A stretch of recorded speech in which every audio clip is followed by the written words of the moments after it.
말씀 구약 성경 아가라고 하는 성경입니다. 아가 2장의 말씀입니다. 14절부터 15절까지의 말씀 제가 봉독을 하죠. 바위 틈 낭떠러지 은밀한 곳에 있는 나의 비둘기야, 내가 내 얼굴을 보게 하라. 내 소리를 듣게 하라. 내 소리는 부드럽고 내 얼굴은 아름답구나. 우리를 위하여 여우 곧 포도원을 허는 작은 여우를 잡으라. 우리의 포도원에 꽃이 피었습니다. 아멘. 아멘. 오랫동안 안 했던 인사인데 한번 할까요? 자, 일주일 만에 보시는 분들도 있고 그거보다 시간이 더 걸려서 뵈시는 분들도 있을지 몰라요. 고래가 어떨 때 춤을 춘다고 그랬죠? 자, 고래보다 훨씬 작은 옆에 분들을 춤추게 만드셔야 합니다. 칭찬하는 인사를 한번 해보십시다. 같이 한번 인사할까요? 옆에 분들하고.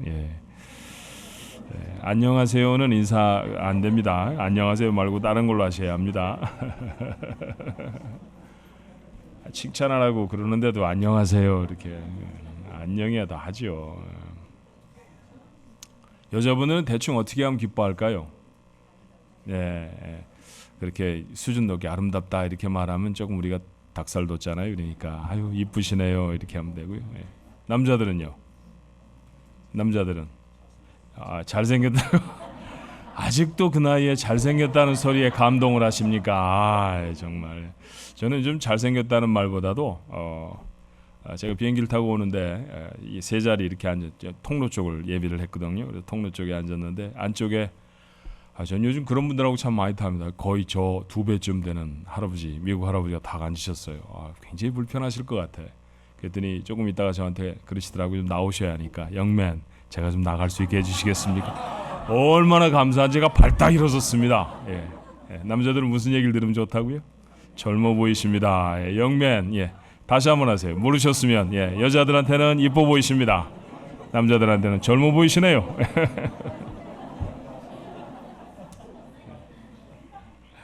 감사합니다. 다른 교회 가서도 이렇게 가끔씩 말씀 전하라고 하면 인사시켜 보거든요. 근데 우리 교회 인사가 제일로 길고 재미있어요. 그만큼 여러분이 식구처럼 잘 지내신다 반지인 것 같아. 좋습니다. 칭찬하며 지내십시다. 늘 칭찬하고 격려하는 가족들이 되기를 바랍니다. 퀴즈 하나 낼게요. 이런 날들 아세요? 제가 날짜를 부르면 여러분은 그날이 뭘 하는 날인지 그날의 제목을 말씀하시는 겁니다. 쉽죠? 1월 1일 설날입니다. 딩동댕. 12월 25일 그걸 문제라고 냅니까? 뭐 이런 얘기죠. 난이도를 좀 높여볼까요? 5월 5일 5월 8일은요? 어제죠? 5월 21일 이걸 어떻게 아십니까? 한국에서 나라가 정한 공휴일은 아니지만 기념일입니다. 부부의 날입니다. 21일이 되니까 2하고 1자가 있잖아요. 둘이 하나가 됐다라고 하는 뜻을 가졌다고 그래요. 모르시는 분들이 훨씬 많으셨을 것 같은데 어쩌면 그렇게 부부라고 하는 것에 대해 덤덤하게 살아가는 우리가 되어지지 않았나 싶습니다. 5월엔 가족을 생각하는 날들이 많죠. 내가 좋은 아버지였는가, 내가 좋은 엄마였는가, 내가 좋은 아들, 좋은 딸이었는가, 뭐 그런 생각하면서 지납니다. 중요한 일입니다. 그런데 그것보다 더 중요한 것은 그 가정을 향한 하나님의 뜻을 발견하는 거예요. 하나님은 과연 무슨 뜻을 가지고 우리 가정을 가족으로 모이게 하셨을까? 나는 어떤 하나님의 계획 가운데 아버지가 됐을까? 나는 어떤 하나님의 섭리 가운데 이 가정의 자녀로 태어났을까? 하나님의 뜻을 기억하는 것 정말로 중요합니다. 오늘 평소 때 잘 읽지 아니하는 말씀 아가서라고 하는 성경을 열었죠. 애기들한테 주고 있는 말씀은 당연히 아닙니다. 아라는 말은 빼어난다 그런 뜻이고요. 가는 노래지요. 그래서 우리말 제목으로는 한자어를 그냥 이렇게 차용해서 한글로 썼는데 빼어난 노래 그렇게 돼 있고 영어 성경을 가지고 계시면 Song of Songs 이렇게 돼 있다는 걸 보실 수 있을 거예요. 그러니까 노래 중에 노래입니다.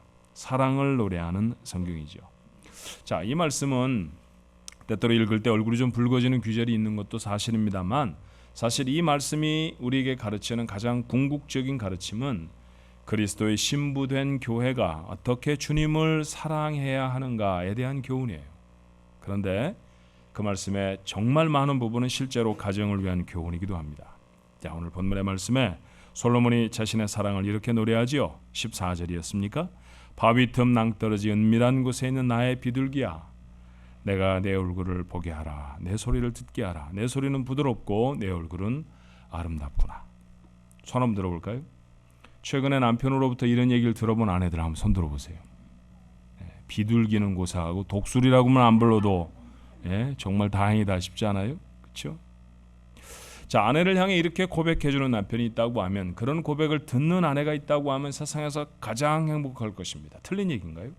이렇게 고백해야 되는 거 맞죠? 그런데 남편들은 남편들대로 피해의식에 젖어 있고 아내들은 아내들대로 피곤에 젖어 있는 게 우리 가정의 모습은 아닙니까? 요즘은 남존여비라는 말을 이렇게 이상하게 해석하기도 하더라고요. 남자란 존재는 여자 때문에 비참해진다, 뭐 이렇게. 그게 사실이라고 하면 정말 비참한 노릇입니다. 결혼은 비참하자고 한 건 아니거든요. 그렇죠? 아버지를 떠나서 어떤 남자에게 시집을 가고 저 사람을 평생 믿고 의지하며 살겠다라고 그곳에 와준 아내들의 마음에도 그렇게 고통스럽고 괴롭고 마치 해결하지 못한 숙제를 안고 있는 사람처럼 살아가기를 바라는 사람은 아무도 없었을 거예요. 정말 남편과 아내, 부모와 자녀의 사랑이 사라져버리고 가정이 무덤이 되어져 가고 있는 것은 아닌가 하는 생각이 듭니다. 왜 그럴까요? 왜 그럴까요? 어쩌면 오늘 본문에 기대어 말해본다고 하면 여우를 잡지 못해 그랬을지 모릅니다. 오늘 본문에서 솔로몬은 우리에게 이렇게 경고하죠. 15절에 우리를 위하여 여우, 곧 포도원을 허는 작은 여우를 잡으라. 우리의 포도원에 꽃이 피었습니다. 가정이라고 하는 포도원이 허물어지는 까닭은요, 작은 여우 때문입니다. 사실 크지도 않아요. 여우는 그렇게 크지 않잖아요. 조그만하잖아요. 저희 집에서 얼마 멀지 않은 곳에 바닷가에 골프장이 하나 있는데 손님을 접대하느라 골프를 친 적이 있어요.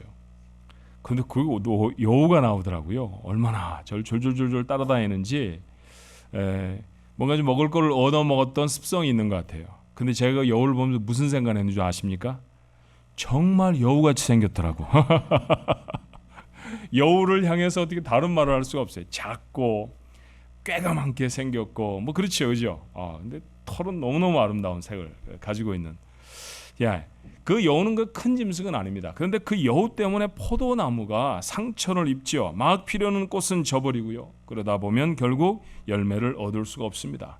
열매를 맺지 못하는 포도나무로 가득한 포도원이라고 하면 마침내 그 포도원은 갈아엎어야 하는, 허물어져 버리고 마는 가정, 그런 포도원 되어버리지 않겠습니까? 오늘 우리들의 가정은 어떨까요?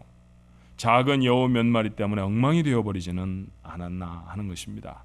오늘 이 아침에 그 여우 중에 몇 마리라도 잡을 수 있었으면 참 좋겠습니다. 자, 그렇다고 하면 우리의 가정이라고 하는 포도원을 허무는 여우는 도대체 뭘까요? 우리는 에베소서라고 하는 성경에서 몇 가지 교훈을 얻을 수 있습니다. 이 가정의 달을 지나가면 한 번쯤은 묵상해야 하는 말씀이 에베소서 5장 6장에 있는 말씀이에요. 자, 에베소 5장의 말씀은 그리스도인의 삶의 규범이라 해도 틀리지 않은 말씀입니다. 1절은 이렇게 시작하죠. 그러므로 사랑을 받은 자녀같이 너희는 하나님을 본받는 자가 되라 라고 말이죠. 하나님을 본받는 자가 되는 것, 그것이 그리스도인으로 이 세상을 살아가면서 우리의 삶의 가장 중요한 명제 아닙니까? 그런데 어떻게 하는 게 하나님을 본받는 것일까요? 하나님이 이렇게 말씀하시죠. 에베소 5장 22절에 아내들이여 자기 남편에게 복종하기를 주께 하듯하라. 그래요. 남편에게 복종하는 아내의 모습은 하나님을 닮은 것이다 라는 거예요. 여러분, 그러고 보면 얼마나 하나님하고 다른 모습으로 살아왔는지 반성이 되셔야 합니다. 몇 절을 더 내려가면 남편들에 대해서는 이렇게 말하죠. 에베소 5장 25절에 남편들 아내 사랑하기를 그리스도께서 교회를 사랑하시고 그 교회를 위하여 자신을 주심같이 하라. 조금 더 말씀이 길어요. 그렇죠? 자, 오해할 수 있도록, 오해하지 않도록 이 오해가 되어질 수 있는 말씀이니까 아마 설명을 붙이지 않았나 싶습니다. 누구를 사랑해라 라고 하면 그 사랑 너무 쉽게 받아. 예, 제가 사랑합니다. 근데 여러분, 이건 그런 사랑이 아니에요. 주님이 교회를 위해 자신을 주신 것처럼 사랑해야 하는 것입니다. 예수님이 교회를 위해 자신을 주셨다라는 표현은 뭘까요? 교회 때문에 죽으셨다라는 거죠. 자기 생명을 주셔서 교회를 건지셨습니다. 남편들이 아내를 사랑해야 하는 모습은 뭡니까? 자기 생명을 들여서 아내를 보호하고 지키는 겁니다. 그런 사랑하고 있느냐는 얘기죠. 그렇게 사랑하는 자라야 하나님과 닮은 자다라는 얘기입니다. 얼마나 반성이 많이 되는 말씀인지 몰라요. 아내를 사랑하지 아니하는 남편은 우리 교회에 한 사람도 없습니다. 본의 아니게 사랑하는 분에서부터 압박과 핍박에 못 이겨서 사랑하는 분에 이르기까지 다 사랑합니다. 그런데 생명을 건다라는 얘기는 조금 다른 차원인 것 같아요. 내 생명을 걸고 내 아내를 지키는가. 결혼할 때는 그랬을지 몰라요. 그런데 10년, 20년쯤 지나면 그 얘기는 그저 뭐 결혼할 때 그냥 하는 얘기야로 되어져 버린 분들이 참 많으실 겁니다. 아내를 사랑하는 남편의 모습, 하나님을 닮은 모습이라는 사실을 기억하게 되기를 바랍니다. 한 장을 건너가면 에베소 6장 1절에 자녀들아 주 안에서 너희 부모에게 순종하라. 이것이 옳으니라. 자녀들에게 권면합니다. 부모에게 순종하는 것이죠. 부모가 들어야 할 말도 있어요. 4절입니다. 또 아비들아 너희 자녀를 노엽게 하지 말고 오직 주의 교훈과 훈계로 양육하라. 아이를 키워내는 것은 내가 아니라 학교라고 생각하는 적이 있지 않으셨습니까? 오죽하면 아버지 학교라는 걸 만들어 놓고 아버지가 뭘 해야 하는지 공부를 다 하겠습니까? 정말 우리는 어쩌면 우리 아버지 학교를 수료하면 아버지라고 하는 라이센스를 드립니다. 벌써 이전에 받으셨지만 면허증 비슷하게 생긴 건데 하나씩 다 드리거든요. 근데 생각해 보면요, 정말 돌팔이처럼 아빠 노릇 한 적이 너무 오랜 세월이었다라는 반성이 우리 속에 있습니다.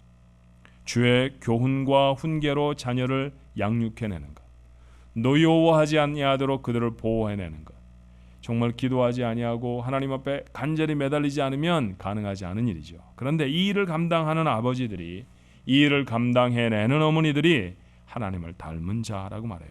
자, 이런 말씀들이 에베소 5장 6장에 가득하다고 하면 다른 말로 붙여서 가정행전 그렇게 붙이면 어떨까요? 그래도 조금도 틀리지 않은 말씀처럼 보입니다. 뿐만 아니라 에베소 5장은 우리가 잡아내야 할 여우들이 무엇인지도 보여주죠. 15절 17절의 말씀은 이래요. 그런즉 너희가 어떻게 행할지를 자세히 주의하여 지혜 없는 자 같이 말고 오직 지혜 있는 자 같이 하여 세월을 아끼라. 때가 악하니라. 그러므로 어리석은 자가 되지 말고 오직 주의 뜻이 무엇인가 이해하라 라고 말씀합니다. 자, 15절의 말씀에 어떻게 행할지를 자세히 주의하여 라고 했죠. 표준 새 번역이라고 하는 성경은 이를 어떻게 살아가야 할지를 조심하여 라고 번역했습니다. 이것을 조금 어려운 말로 말하면 가치관을 바로 하라는 얘기죠. 가치관이라고 하는 것은 한 인간이 무엇을 믿고 있으며 무엇을 지지하며 무엇을 중요하게 생각하는가 하는 것, 그게 바로 가치관입니다. 여러분은 무엇을 중요하게 생각합니까? 어떤 것을 중요하게 여기시며 지나간 한 주간을 살아오셨습니까? 미안하지만 그 첫 번째 자리는 돈입니다. 시간은 생명이죠. 시간을 지나가는 것을 산다 그렇게 말하잖아요. 그러니까 산다라는 것은 시간과 떼어낼 수 없는 개념입니다. 그런데 여러분, 지난 한 주간이 여러분에게 주어져 있으셨죠. 누구에게나 다 월요일부터 토요일까지 일주일의 시간이 다 주어져 있으셨을 것입니다. 뭘 하는데 그 많은 시간들을 사용하셨나요? 가장 많은 시간이 사용된 것이 여러분이 가장 귀하게 여기는 것입니다. 돈이죠. 돈 버느라 여러분이 가지고 있던 시간들을 다 사용하셨습니다. 어쩌면 하나님은 그렇게 일하며 살아가도록 우리의 삶을 디자인하셨을지 몰라요. 그런데 정말 중요한 거는요, 우리가 그렇게 돈을 버는 일에는 굉장한 관심을 갖고 살지만 정작 그렇게 얻어들여진 돈으로 무엇을 해야 하는지에 관해서는 깜깜하다라는 것이죠. 옷이나 몇 벌 살자고 그렇게 쇠가 빠지게 일을 하는 걸까요? 차나 좀 넉넉한 거 타자고 그렇게 열심히 일을 하는 것이겠습니까? 자, 아이들에게 물어봅니다. 너희들 돈 많이 버는 거 좋지? 돈이 많았으면 좋겠어. 돈 많이 벌면 뭐 하려고? 옷 사야지. 백 사야지. 그게 돈 버는 삶의 가치관에 다라고 하면 아이들은 정말 잘못 자라고 있는 것입니다. 우리가 살아가는 삶의 가치관이라는 것이 얼마나 왜곡되어져 버린 것일까요? 사실 돈이라는 것은 이 세상을 살아가면서 하나님의 형상을 입고 살아가는 사람들이 그 하나님의 형상을 마음껏 발휘할 수 있도록 하는 정말 유용한 도구입니다. 돈이 할 수 있는 일들이 정말 많잖아요. 그러니 우리는 돈을 벌어야 합니다. 그런데 버는 것만큼이나 중요하게 생각할 것은 이 돈으로 어떻게 하나님이 우리에게 주신 인생을 기가 막히게 살아갈까라는 것입니다. 여러분은 그런 고민 가운데 계시나요? 제게는 한 가지 치명적인 약점이 있는데요. 뭔가 정리가 잘 안 되면 일이 진척이 안 되는 그런 약점이 있습니다. 공부를 좀 해봐야지. 이건 특별한 주제인데 이 주제를 놓고 내가 좀 책을 읽어야 되겠어. 그래서 그 주제를 담고 있는 책들을 옆에 책상에 잔뜩 가져와서 턱 쌓아놓으면 뭐가 보일까요? 책상이 정리가 안 돼 있는 거예요. 책상을 정리하기 시작합니다. 있을 곳에 놓고 빌들을 다 정리하고 시간에 맞춰서 이렇게 딱 세워놓고 볼펜을 제자리에 옮기고 무슨 전깃줄들을 제대로 묶어놓고 말이죠. 한참을 해요. 서류를 정리하고 공부하려고 책상에 앉았는데 어질러져 있으면 공부가 안 되니까 열심히 정리를 하면 힘이 빠져갖고 공부를 못합니다. 언제 무엇 때문에 그 자리에 앉았는지 잘 몰라요. 그렇죠? 제가 비슷한 얘기 여러분에게 하신 적 있잖아요. 저는 뭐 책을 보는 것 때문에 그런 얘기를 했지만 여러분들도 일주일 내내 그러고 삽니다. 전화를 쫙 뽑아들잖아요. 누군가에게 전화를 하기 위해서 커버를 탁 열치면 카톡이 먼저 와 있죠. 그럼 그것부터 일단 확인해야 되잖아요. 무슨 소리일까? 카톡을 열심히 살펴보면 뭐 동영상을 보세요 뭐 이런 것도 있죠. 그럼 동영상도 또 봐요. 한참 보다가 뭐 깔깔거리고 그리고 딱 커버를 닫습니다. 뭐라는 거예요? 전화하려고 커버 열었거든요. 근데 전화를 해야 한다는 생각은 까맣게 잊어버린 채 다른 엉뚱한 일들을 열심히 하다가 맞춰버리는 경우가 얼마나 많으냐라는 거예요. 정말 많은 분들이 정말 열심히 돈을 법니다. 그런데 정작 그 돈을 멋지게 사용해야 했을 때는 시간이 별로 없어서 사용을 거의 못하시는 분들 너무너무 많아요. 우리가 그런 가치관에 있어서 살아간다고 하면 그것을 보고 자라는 우리의 자녀들도 똑같은 가치관으로 살아갈 것이며 인생을 낭비하며 살아가게 될 것입니다. 두 번째, 우리가 또 버려야 할 우리의 고쳐야 할 그 가치관이 있다고 하면 우리가 젖어 있는 신화들을 좀 내려놓아야 할 것 같아요. 자, 여자는 어떻든지 이뻐야 합니다. 그죠? 사람이라고 하면 어떤 상황이 되든지 많이 배워야 합니다. 남자라고 하면 돈을 많이 벌어야 합니다. 이 세상을 살아가려고 하면 죄와 타협도 좀 할 줄 알아야 합니다. 그렇게 고지식하게 살아서는 세상을 살아낼 수가 없습니다. 여러분, 수도 없이 우리의 입술에 되뇌이는 이야기들 아닙니까? 그런데 여러분 생각해 보세요. 이렇게 말한다고 하면 이쯤 되어진다고 하면요. 돈 벌지 못하는 남자는 더 이상 아버지도 남편도 될 수 없습니다. 40대, 50대쯤 되어져서 날씬한 몸매를 잃어버린 여자는 아내가 될 수 없지 않겠습니까? 아이들을 공부 못한다고 원수같이 여기는 것 당연한 일이죠. 공부가 최고의 가치가 돼 있으면 말이에요. 사랑하는 성도 여러분, 우리 중앙교회 가족들의 가정 속에서는 이런 신화들이 사라질 수 있게 되기를 바랍니다. 이런 것들에 붙잡혀서 살아가는 것이 아닙니다. 잡아야 합니다. 건강하고 행복한 가정을 원한다고 하면 비뚤어진 가치관, 그 여우를 반드시 잡아낼 수 있어야 합니다. 가치관을 바로 하는, 우리가 가져야 할 정직한 가치관을 훼손하는 여우를 잡아내시기를 바랍니다. 두 번째 여우는 분주함입니다. 쇠라는 것은요, 녹이 쓰는 게 가장 치명적이라고 해요. 찌그러지면 두드려서 펴면 되는데 녹이 쓰는 것은 막아내기가 쉽지를 않습니다. 철에 녹이 쓸듯이 가정을 무너뜨리는 두 번째 여우는 분주함이죠. 그러므로 에베소서는 우리에게 이렇게 권고했죠. 에베소 5장 16절에 세월을 아끼라. 때가 악하니라. 여러분, 제가 언젠가도 드렸던 말씀처럼 세월이라는 것은 총량적으로 아끼면 더해지는 게 아닙니다. 내가 시간을 열심히 아꼈더니 24시간이 30시간이 되고 48시간이 되는 게 아니잖아요. 누구에게나 다 24시간입니다. 누구에게나 하루는 다 24시간입니다. 그런데 똑같은 양을 가지고 있는 24시간짜리 하루를 들고 서 있는 우리들에게 성경은 뭐라고 말하냐면 그 세월을 아끼라라고 말해요. 이 말은 해야 할 일을 하고 하지 말 일을 하지 마라 라는 말입니다. 낭비하지 말아라 라는 말입니다. 정말로 해야 할 일들에 우리의 시간들이 투자되고 있는가 돌아볼 수 있어야죠. 사업이라는 말, 우리가 대부분 다 사업하잖아요. 크고 작은 조그마한 사업이든 큰 사업이든 우리 식구들 중에 참 많은 분들이 다 그런 사업을 경영합니다. Small business 이렇게 말하죠. 근데 여러분, 비즈니스라는 말 우리가 쉽게 표현하는 말입니다만 그 말의 뜻이 뭡니까? 비즈니스라는 말은 busy라는 단어, 바쁘다라고 하는 단어에다가 상태를 뜻하는 어미 ness를 붙인 말 아닙니까? 바쁜 상태를 유지하는 게 비즈니스입니다. 그게 사업입니다. 그래서 바빠야 할 것 같아요. 그죠? 어떤 아빠가 그런 얘기를 했다고 해요. 집에 돌아오는데 여보 오늘 피곤했죠? 하나도 안 피곤했는데 아내가 그렇게 말하면 피곤해야 할 것 같은 사명감이 막 마음에 듭니다. 참 바쁘시죠? 저에게 누가 물어보면 맞아 바빠야 하는데 목사는 너무너무 바빠야 하는데 라고 하는 죄책감이 슬쩍 들기도 해요. 여러분 정말 그렇게 바빠서 잃어버리는 것들이 얼마나 많을까요? 내가 바쁘면 자연스럽게 우선순위에서 밀려나는 것이 누구입니까? 가족입니다. 나중에라도 얼마든지 돌볼 수 있다고 착각하기 때문에 가족은 미루어도 버립니다. 해리 차피인이라고 하는 사람의 시를 혹시 한두 번쯤 들어보셨을지 몰라요. 이렇게 돼 있죠. 어느 날 내가 세상에 태어났다. 아주 평범한 모습으로. 나는 그때 너무도 바쁜 나날을 보내야 했단다. 내가 집을 떠나 있을 때 너는 걷기를 배웠다.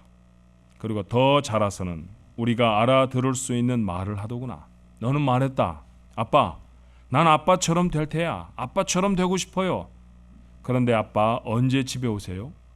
잘 모르겠다. 집에 돌아가면 함께 놀아주마. 그때 재밌게 놀자. 나는 오래전에 퇴직했고 아들은 분가했다. 어느 날 나는 아들에게 전화를 했다. 괜찮다면 내 얼굴이라도 보고 싶구나. 그럴 시간이 있다면 오죽이나 좋겠어요. 하지만 전화를 주셔서 감사해요. 안녕히 계세요 아버지. 나는 소화기를 힘없이 내려놓았다. 내가 내게 한 대로 하는 것을 보니 넌 너무나도 나를 닮은 모습으로 자랐구나. 날 쏙 빼닮았어. 이게 우리의 인생일 수도 있지 않겠습니까? 정말 중요한 일들을 내려놓고 지나간다고 하면 우리는 이런 사건 앞에 서야 할 것입니다. 모세는 말하죠. 시편 90편 10절에 우리의 연수가 70이요 강건하면 80이라도 그 연수의 자랑은 수고와 슬픔뿐이요 신속히 가니 우리가 날아가나이다. 정말 이 짧은 인생이 한탄스럽다는 얘기입니다. 그래서 어떻게 하나요? 그래서 한탄하고 땅을 치고 울고 말았나요? 아니었습니다. 그는 다시 기도합니다. 12절에 우리에게 우리 날 계수함을 가르치사 지혜로운 마음을 얻게 하소서. 같은 마음으로 기도할 수 있어야 할 줄로 믿습니다. 바쁘다고 가장 중요한 것들을 잃어버리지 마십시오. 우리의 삶에 있어서 다른 어떤 것과도 대치될 수 없는 것은 가족입니다. 가족을 지켜내는 것, 하나님의 형상을 닮은 사람으로 살아가는 것이고요. 그 일을 잘한 사람에게 나라를 지켜낸 사람 이상의 축복과 칭찬이 있을 줄로 믿습니다. 세 번째로 감각이 없는 무감각입니다. 에베소는 이렇게 경고해요. 에베소 5장 17절에 그러므로 어리석은 자가 되지 말고 오직 주의 뜻이 무엇인가 이해하라. 여기서 어리석다라는 말은 둔하다, 무신경하다, 무디다 이런 말들, 이런 뜻을 가지고 있는 말입니다. 이런 것 가정을 허무는 세 번째 여우이죠. 바울은 조금 앞서서 이렇게 말했습니다. 에베소 4장 18절에 그들의 총명이 어두워지고 그들 가운데는 무지함과 그들의 마음의 굳어짐으로 말미암아 하나님의 생명에서 떠나 있다고 말이죠. 굳어져 버린 마음. 이거를 우리가 보통 사용하는 말로 말하면 뭘까요? 무관심이죠. 무관심. 반드시 가정을 허물어냅니다. 아내가 오랜만에 화장품을 다른 걸로 바꿨어요. 그리고 화장을 잘 하고서는 얼굴을 들이밀면서 남편에게 묻습니다. 여보, 냄새 어때요? 그때 정신을 차려야 되는데 남편들이 보통 어떻게 말하냐면 인상을 잔뜩 써. 당신 샤워했어? 이렇게 대답합니다. 얼마나 무관심한지 몰라요. 아이들이 조르지요. 아빠, 비 나오는 영화 보러 가요. 아빠의 대답. 왜 하필이면 비가 나오는 영화를 보냐? 맑은 날도 많은데. 애들이 말하는 비는 그 비가 아니잖아요. 그렇죠? 아이들이 뭘 좋아하는지 어떤 것에 관심을 갖고 있는지 모릅니다. 혹시 여러분은 여러분의 아이들의 친구들의 이름을 아십니까? 혹시 여러분은 여러분의 아내들의 친구 이름을 아시나요? 혹시 여러분은 아내 이름을 잊어버리지는 않았습니까? 결혼한 지 한 20년쯤 된 친구들이 같이 모여서 파티를 하는데 닭살이 돋게 한 친구가 초청을 해준 친구가 자기 아내를 뭐 달링, 하니, 뭐 베이비, 뭐 별의별 소리 다 부릅니다. 야, 왜 그렇게 불러? 왜 그래? 요즘 뭐 특별한 일이 있어? 이 친구가 아주 심각한 얼굴로 말을 하는 거예요. 문제가 생겼어. 아내 이름이 생각이 나질 않아. 그럴 리 없겠죠. 그런데 도대체 아내 이름을 불러본 지가 얼마나 되셨습니까? 최근에 아내의 이름을 이름으로 불러보신 적이 얼마나 있었습니까? 하나님 우리를 어떻게 아실까요? 하나님은 저를 상황중앙교회 담임 목사 이렇게 아실까요? 이사야는 이렇게 말합니다. 여호와께서 우리를 이름으로도 아셨고 하나님은 내 이름을 아십니다. 여러분에게 가까이 다가와 있는 여러분의 가족들의 필요를 여러분은 아십니까? 남편이 무엇에 힘들어하는지, 아내가 무엇에 가슴 아파하는지 관심도 없죠. 아이들이 무엇 때문에 힘겨워하는지 아는 부모도 많지 않고요. 부모의 아픔을 이해하려고 하는 아이도 거의 없습니다. 가족입니까? 하숙하는 사람들 같지 않아요? 하숙생들 사이에서 도대체 무슨 행복이 있겠습니까? 사랑하는 좋은 가족 여러분, 여러분의 가정에서 무관심의 여우를 잡으십시오. 5월 한 달 가정에 대한 이야기를 자꾸 나누며 우리의 마음속에 회복되어져야 할 것은 사랑하는 사람들에 대한 관심입니다. 이런 얘기를 들은 적이 있어요. 응급실에 갑자기 큰 사고를 당해서 응급실에 실려온, ER에 실려온 사람, 그 환자에게 제일로 중요한 것이 여러분 뭘까요? 숨을 쉬게 하는 것입니다. 숨을 쉬도록 하는 것, 그걸 의학적인 용어로 말하면 기도 확보라고 말해요. 기도, 숨이 들어가는 그 길을 확보하는 것이죠. 예. 거꾸로 트면 이게 이 설교가 거꾸로 해야 되는데, 기도 확보, airway keep이라고 말하죠. 기도가 확보되어져야 숨을 쉴 수 있죠. 한 가지 여러분에게 제안하고 싶어요. 위기의 가정들에게 가장 시급한 것은 뭘까요? 그것도 기도 확보입니다.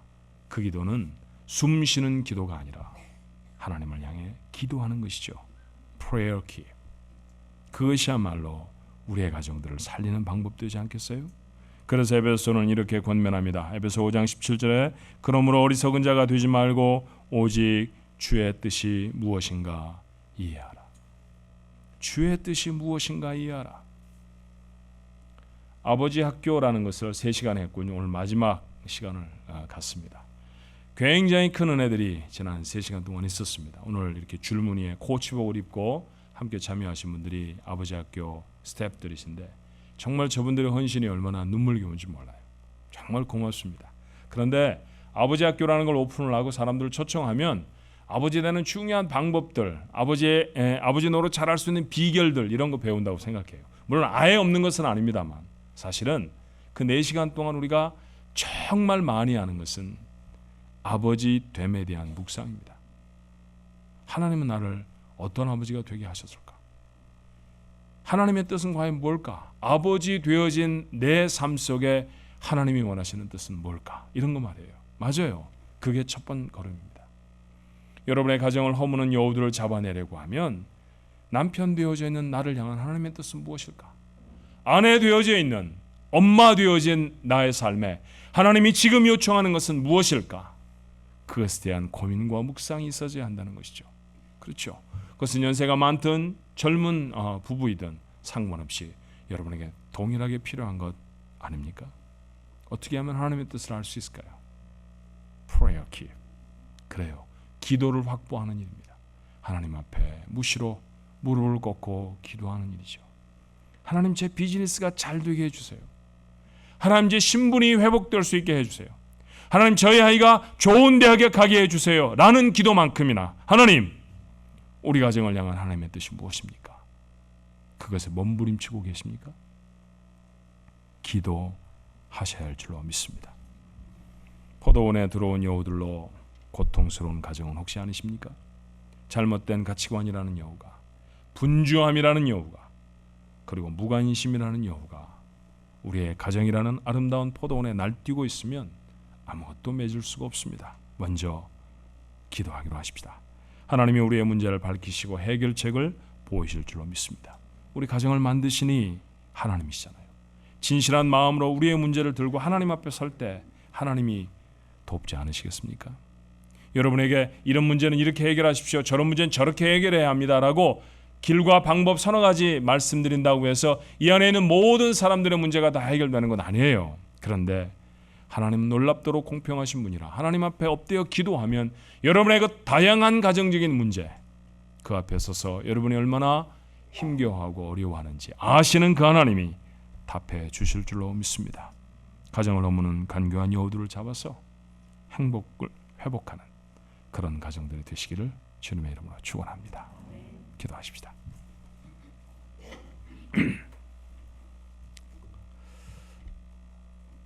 가족들이 함께 모여서 지나는 시간 부담스럽고 힘들고 때때로는 짜증나고 큰 소리가 오고 가고 왜 그랬을까? 오늘 아가서를 열고 보니 그랬습니다. 여우들이 있어서 그랬습니다. 가정을 허무려고 하는 사탄이 보낸 간교한 여우들이 아름답고 풍성한 포도원을 허물고 있었습니다. 정신을 차리지 못했던 저희를 용서해 주옵소서. 그것 잡아내야 합니다. 아내가 잘못된 것이 아니고 남편이 무감각해서가 아니고 아이들이 문제가 있어서가 아니라 그 안을 헤집고 돌아가는 여우를 잡아내지 못했기 때문입니다. 하나님, 잘못된 가치관을 우리 가정에서 몰아내 주옵소서.